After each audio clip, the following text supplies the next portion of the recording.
The other day, the Wall Street Journal ran an op-ed calling out the disastrous energy policies followed in Europe. That includes Britain, although Brits like to think they're not really part of Europe. After all, it is over there across the English Channel. But Britain's energy policies and electricity prices are looking very European right now. Because of their net zero policy, which means they want to get to net zero CO2 emissions by 2050, successive governments have increased dependence on renewables and assumed this would reduce their need to have reliable energy like natural gas. Britain can only store about 1% of its annual need for natural gas because its energy planners assumed they'd be using less and less of it. If you're interested in learning more about the energy sector and interest rates, then don't forget to subscribe and follow us on LinkedIn and Twitter. Our handles are in the description box below. I reposted the Wall Street Journal op-ed on Twitter and managed to smoke out a handful of climate extremists who told me that the problem in the UK was not enough renewables, that they hadn't pursued net zero with sufficient enthusiasm, even though solar and wind have done nothing to help with Europe's energy crisis. These climate extremists think they're the solution. Liberal climate fascism, as writer Alex Epstein calls it, has had far too much influence on energy policies in Western countries, including the US. Over the past decade, the EU has reduced its CO2 emissions by almost 600 million tons per year.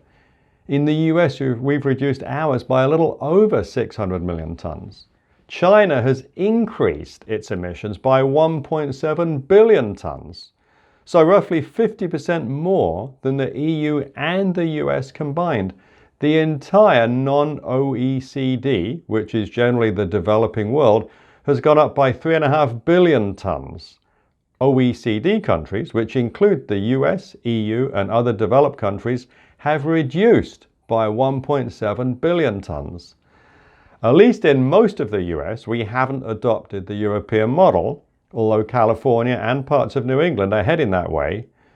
John Kerry recently said he thought China was doing a good job on emissions because they're hitting most of their targets, although these targets include pumping out more CO2.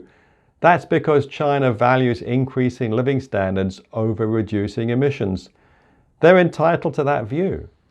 Because China's emissions are so big, the world's CO2 levels will only fall when China decides they will. I don't mind paying more for energy to help reduce CO2 emissions, but China's increase in the past decade is equal to 87% of the global total. They're obviously not ready yet. Europe has managed to combine the world's highest energy prices while still living on a planet where CO2 emissions are rising. China's playing poker, bluffing about their intentions. Western policymakers don't even acknowledge this.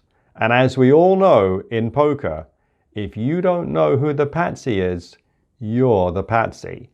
Europe is the climate patsy. Starry-eyed liberal politicians are trying to impose unrealistic energy policies while China just plows ahead, more than offsetting any efforts Western countries make. We manage investment products to profit from the outcomes I've discussed. To find out more about what we're thinking, sign up for our twice-weekly blog at sl-advisors.com. We always love to hear from you, so if you have any comments or blog ideas, please leave them down below. I'm Simon Lack.